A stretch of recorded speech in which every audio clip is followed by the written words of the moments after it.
Ramadan,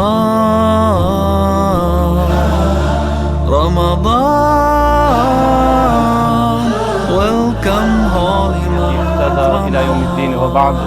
اللهم علمنا ما ينفعنا وانفعنا بما علمتنا وزدنا علما. رب اشرح لي صدري ويسر لي أمري واحلل عقدة من لساني يفقه قولي. أما بعد. Allahun subhanahu wa taala falenderojmë, salavatet dhe selamet pejgamberit ton Muhammedit alayhis salam ja dërgojmë. Vëllezër, edhe diçka na mbet në lidhje me rregullat, normat dhe etika e agjirimit. Sot do të flasim për disa pika tjera, cilat janë përsëri me rëndësi, që besimtari tash në fillim të muajit të bekuar të Ramazanit duhet me i pasur parasyve, që mos të ike muaj i bekuar i Ramazanit dhe të ikin këto vlerat të mëdhaja. Kur mund të ndodhe kjo? Kjo mund të ndodhë nëse besimtari nuk ka dituri. E dituria është ajo që e çon besimtarin që ai t'i kërkon çështjet, pikat, vlerat, të cilat janë të pëlqishme dhe kanë shpërblimin e madh tek Allahu, e pastaj t'i zbaton. Sot do të flasim për atë e cila në muajin e bekuar të Ramazanit është shumë e pëlqishme. Ka vlerë shumë të madhe në çdo kohë, për muajin e Ramazanit është më së tepërmi vepër dhe punë e madhe dhe e dashur tek Allahu. Kush? Leximi i Kuranit. Sa më shumë me lexo Kur'an. Prandaj Allahu xhelleshanu thot në Kur'an: "Shahru Ramadan alladhi unzila fihi al-Qur'anu hudan lin-nasi wa bayyinatin min al-huda wal-furqan." I vetmi muaj që Allahu e ka emërtuar në Kur'an është muaji i Ramazanit. Tjerët i ka përmend Allahu mujet të cilët kanë vlerë, Ashhurul Hurum, e kështu me radhë. Por me emër të vetmin muaj e ka emërtuar Allah i muajin e Ramazanit. Prandaj thot: "Shahru Ramadan", muaji i Ramazanit është ai muaj në të cilin zbriti Kur'ani për me qenë udhëzim për njerëzit, kriter i vërtet, i cili e dallon të keqen nga e mira, të kotën, e kështu me radhë, besimin nga jo besimi. Pejgamberi sallallahu alaihi wasallam vëllezër na nxet shumë për leximin e Kuranit, saqë me një hadith thot: "Men qara harfan min kitabillah falahu bihi hasanatun wal hasanatu bi'ashri amthaliha. La aqulu alif lam mim harf, walakin alifun harfun wa lamun harfun wa mimun harf." Thot Muhamedi alayhis salam, dhe ai i cili lexon një shkronjë prej shkronjave të Kuranit, e mira thot shpërblehet me 10. Një vepër të mirë të bësh i ke 10 sevape.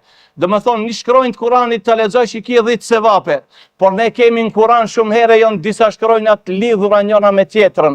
E Muhamedi këto e mur si shembull për ato se në fillim të Kuranit me një herë surja Bakara fillon me Alif Lam Mim. E dikush mendon se të gjitha janë këto një shkronjë, e nëse e lexon mendon thot se kam lexuar një shkronjë. E Muhamedi alayhis salam thot: "Jo, unë nuk thom që Elif Lam Mim janë një shkronjë, por thom të gjitha janë ndamse. Elifi është një shkronjë, Lami është një shkronjë dhe Mimi janë një shkronjë." Imagjino vëllezër, Elif Lam Mim, sa kohë mur? As një sekond. Sa sevape? 30 sevape, thot pejgamberi sallallahu alaihi wasallam. Prandaj vlera e madhe është e leximit të Kuranit, sidomos në këtë muaj. Tjetra është vlera e duas gjatë agjirimit. Thot pejgamberi alayhi salatu wassalam: "Thalathatun la turaddu da'watuhum."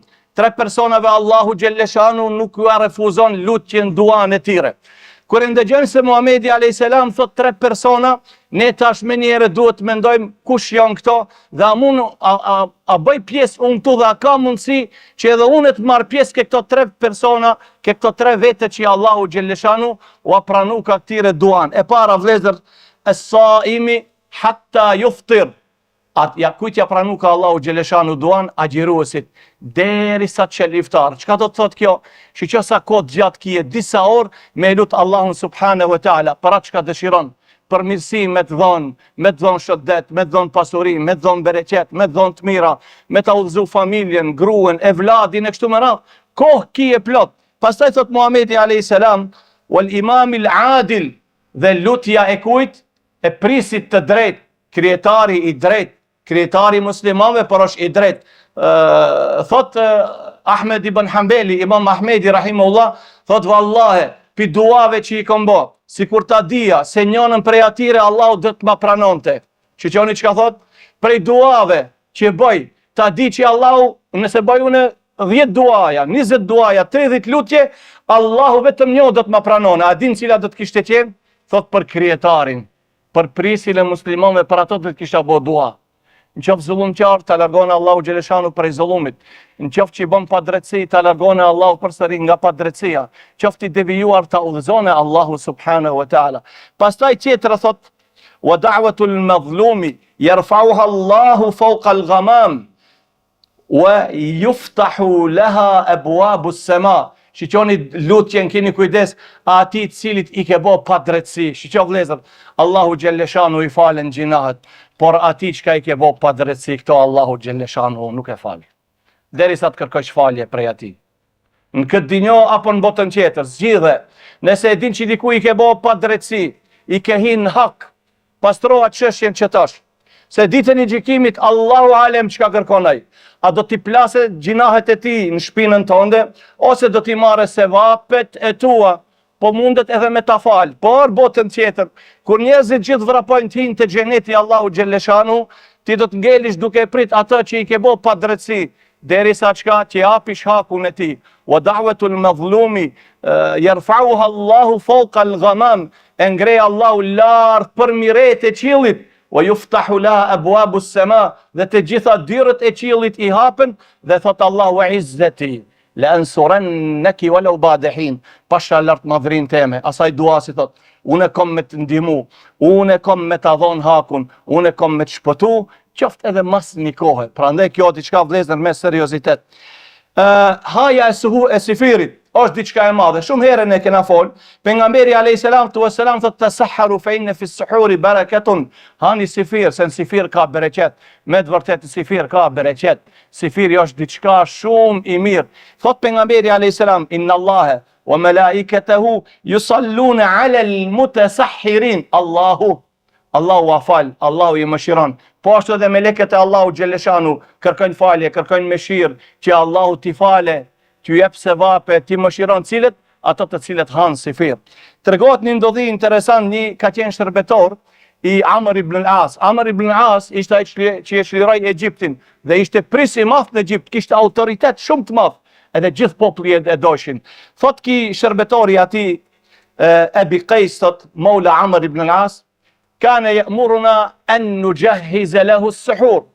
فإذا أكلنا لم يأكل منه إلا قليل فقلنا أنت تأمرنا لكي نهيئ لك السحور ولا تأكل منها إلا قليل." Ai thot ki, çka është puna jote? Ti na urdhëron neve të përgatisim sifiri, ne përgatisim sifir.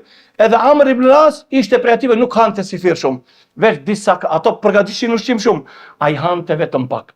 Çka është kjo puna jote? Ti na urdhon neve me përgatit sifir, edhe ti vet nuk han sifir. A e dini pse ka hong sifir? Thot, wallahi, thot, unë nuk ashtu jam personi, sifir sun ha shumë buk. Diçka thot, por thot, e kam dëgjuar. Walakinni sami'tu Rasulallahi sallallahu alaihi wasallam yaqul: "Faslun ma bayna siyamina wa siyami ahli al-kitabi akilatu as-suhur." Por unë e dini pse ha sifir, se kam dëgjuar Muhamedin alayhis salam duke thonë, dallimi mes agjirimit ton dhe agjirimit të Ahlul Kitab, ato që kanë qenë para nesh, jahudit, krishterët, edhe ato kanë agjinu. E Muhamedi alayhis salam ka thonë: "A dini çka është dallimi i agjirimit ton edhe të atyre? Është haja e sifirit." Unë vetëm për shkak të fjalës pejgamberit alayhis salam ha sifir. Se nuk jam prej, nuk shkon, këtu unë nuk mundet me hong sifir shumë. Ka hong diçka ndonjë hurm, ka pi ujë edhe u ka kri. Tjetra vëllezër, rregulli tjetër është për sifir me hong hurma. Çka do thot me hong hurma? A me qëndru ton ditën me hurma? Besoj se ne kemi vështirë. Sahabët për ato s'ka qenë problem. Thot Muhamedi alayhis salam: "Ni'ma suhuril mu'mini at-tamru." Lum, sa i mirë është sifiri besimtarit kur ka temër, kur ka hurma. E ka pëlqy pejgamberi alayhis salam sifirin, ka thonë: "Ni'ma suhurul mu'mini at-tamru." Edhe pika e fundit që duhet me i kushtu rëndësi, kush është? Vanimi i sifirit, me vanu sifirin. Jo me elon para kohë. Kanë thonë dietarët, ai i cili e le sifirin para se të vjen koha e sifirit disa minuta, ai ka shpik diçka të re në Islam. Ka shpik diçka të re në Islam, ka bo bidat. Sifiri nuk lihet para se më ardh koha. Pse? Allah thot: "Wa kulu washrabu hatta yatabayyana lakum al-khayt al-abyad min al-khayt al-aswad min al-fajr, thumma atimmu as-siyama ila al-layl. Allahu thot hani dhe pini derisa të bëhet e qartë, e bardha të dallohet prej të zezës. E pastaj vazhdon ja sifirin deri kur, deri në mbrëmje. Për këtë përsëri ka dhe një hadith që e sqaron më mirë, thot Anas ibn Malik se I ka tregu Zaid ibn Thabit. Zaid ibn Thabit قال تسحرنا مع النبي صلى الله عليه وسلم ثم قام إلى الصلاة. قلت أنس ka thonë Zaidit, قلت كم كان بين الأذان والسحور, sa ishte mes ezanit edhe sifirit. Do me thonë, Zaid ibn Thabit I tha hongëm sifir me Muhammedin a.s. edhe u qunë namaz. Kur thot u qunë namaz, çka? U qunë ta fale namazin e sabajit, ti fale farzët. E tash Enesi e pyetën, e sa ishte dallimi mes sifirit edhe ezanit. Dikush të merr këto, do me thonë ezanin, thot, që ezani bo qal. Ezanin gjuhën islame, terminologjin islame të fikut, ka kuptim edhe ezani edhe kameti. Të dia e kanë emrin ezan. E ki e pyeti sa qenë ka atëherë dallimi mes sifirit edhe ezanit edhe kametit, tha aq sa mund të lexon e dikush 50 ajete të mesme, por ngadale. Domethënë sa ka qenë dallimi? Dikun të 15 minuta. Mes përfundimit të sifirit edhe kuç? Edhe faljes së namazit të sabajit.